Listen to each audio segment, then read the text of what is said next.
ঝটিকা মিছিল বা গেরিলা টাইপের দুই একটা মিছিল দিয়ে রাতের অন্ধকার অথবা শুভে সাদেকের সময় ফটো টোটো তুলে তাদের নেতাদের কাছে পাঠিয়ে দিচ্ছে।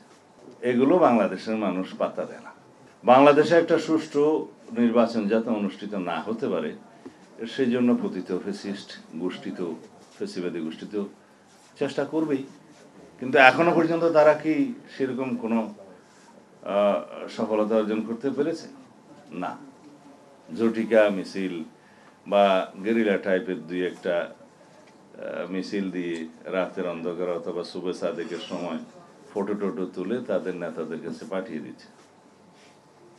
এখন শুভে সাদেকে মিছিল দিলে রাস্তায় কেউ থাকে না, সেই ফটো টোটো ভিডিও টিডিও দিয়ে কৃতিত্ব নেওয়ার চেষ্টা করছে। কেউ কেউ ভিডিওতে জুমে, কেউ দিল্লি থেকে, কেউ ফ্রান্স থেকে বয়ান টয়ান দিচ্ছে। এগুলো বাংলাদেশের মানুষ পাত্তা দেয় না। আমরা যদি ফ্যাসিবাদ বিরোধী জাতীয় ঐক্যটা শক্তিশালী করি, সমুন্নত রাখি এবং এই গণতান্ত্রিক শক্তিটাকে আমরা সম্মান করি, আমাদের মধ্যে বিতর্ক হবে, কিন্তু আমরা যদি এই গণতান্ত্রিক ঐক্যটা, ফ্যাসিবাদ বিরোধী জাতীয় ঐক্যটাকে সমুন্নত রাখি এবং শক্তিতে পরিণত করি, ইনশাআল্লাহ ভবিষ্যতে বাংলাদেশে ফ্যাসিবাদের কোনো উৎপাত এবং উৎপত্তি দুটোই হবে না। তা আমি এটাকেই মূলত আমাদের চ্যালেঞ্জের প্রধান মনোযোগের জায়গা বলে মনে করি। আমরা সেটা সবাই সম্মিলিতভাবে সারা জাতি মোকাবেলা করবে, আশা করি আমরা সফল হব।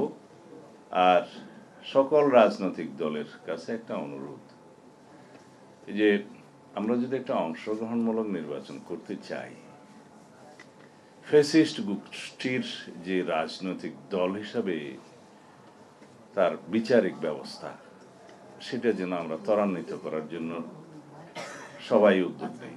কয়দিন আগে আমি প্রেসে কথা বলেছিলাম যে সরকার এখনো পর্যন্ত রাজনৈতিক দল হিসাবে আওয়ামী লীগের বিচার করার জন্য, বিচারিক প্রক্রিয়া নিয়ে আসার জন্য কোনো উদ্যোগ নেয় নাই বা কোনো মামলা দাখিল করেনি।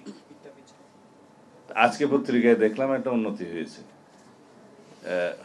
আইসিটি ট্রাইব্যুনালের চিফ প্রসিকিউটর এটা বিবৃতি দিয়েছে বা কোথাও কথা বলেছে যে আওয়ামী লীগের বিরুদ্ধে রাজনৈতিক দল হিসাবে মামলা দায়ের করার বিষয়ে তদন্ত শুরু করবেন। ভালো উদ্যোগ, তবে অনেক বিলম্ব হয়েছে। কারণ বিচারিক প্রক্রিয়ার মধ্য দিয়ে নির্ধারিত হওয়া উচিত বাংলাদেশের রাজনৈতিক দলগুলো কে দায়ী রাজনীতি করতে পারবে না, নির্বাচন করতে পারবে না। আমরা সবসময় বলেছি যে নির্বাহী আদেশের মধ্য দিয়ে রাজনৈতিক দল নিষিদ্ধ করার এই প্রথা, এই চর্চা হবে ভবিষ্যতের জন্য ভয়ঙ্কর। তো সুতরাং আগে জামায়াতে ইসলামের রাজনীতি নিষিদ্ধ করা হয়েছিল নির্বাহী আদেশের মাধ্যমে। বিএনপি প্রথম সবচেয়ে প্রতিবাদ করেছে ভিগোরাসলি, মানে কি হবে, আচ্ছা, আমরা প্রটেস্ট করেছি সেটা তখন। এখনো তারা যারা দাবি করছে অন্যান্য রাজনৈতিক দলের নিষিদ্ধ হওয়ার জন্য, সেটা তো আমরা প্রতিবাদ জানাই যে নির্বাহী আদেশের মধ্য দিয়ে রাজনৈতিক দল নিষিদ্ধ করার এই চর্চা আমরা কখনো মেনে নেব না। তবে কোন রাজনৈতিক দলের বিরুদ্ধে মানবতা বিরোধী অপরাধ অথবা যুদ্ধ অপরাধ অথবা গণহত্যার মতো অপরাধ, যেটা আর্টিকেল 47-এ আছে কোন সেকশনে, এরকম যদি অভিযোগ থাকে, তার প্রেক্ষিতে আইন সংশোধিত হয়েছে, আগে সংশোধিতও ছিল না, সেই সংশোধিত আইনের মধ্যে তাদেরকে অভিযোগ নিয়ে এসে বিচার করা যায়, সেটা আদালত নির্ধারণ করবে। আর সবাই বলে যে এটা জনগণের বিষয়। জনগণ তো 5ই আগস্ট বিষয় জানিয়ে দিয়েছে যে এই দেশে ফ্যাসিবাদী শক্তির কোনো রাজনীতি তারা চায় না। জনগণের বিষয় নির্ধারিত। জনগণ আরেকটা প্রক্রিয়ায় তাদের রায় দেয়, সেটা হচ্ছে নির্বাচন। তো সুতরাং অভ্যুত্থানের শক্তিটা বেশি। সে অভ্যুত্থানের শক্তির মধ্য দিয়ে এদেশে ফ্যাসিবাদী রাজনীতির অপসারণ হয়েছে, মৃত্যু হয়েছে।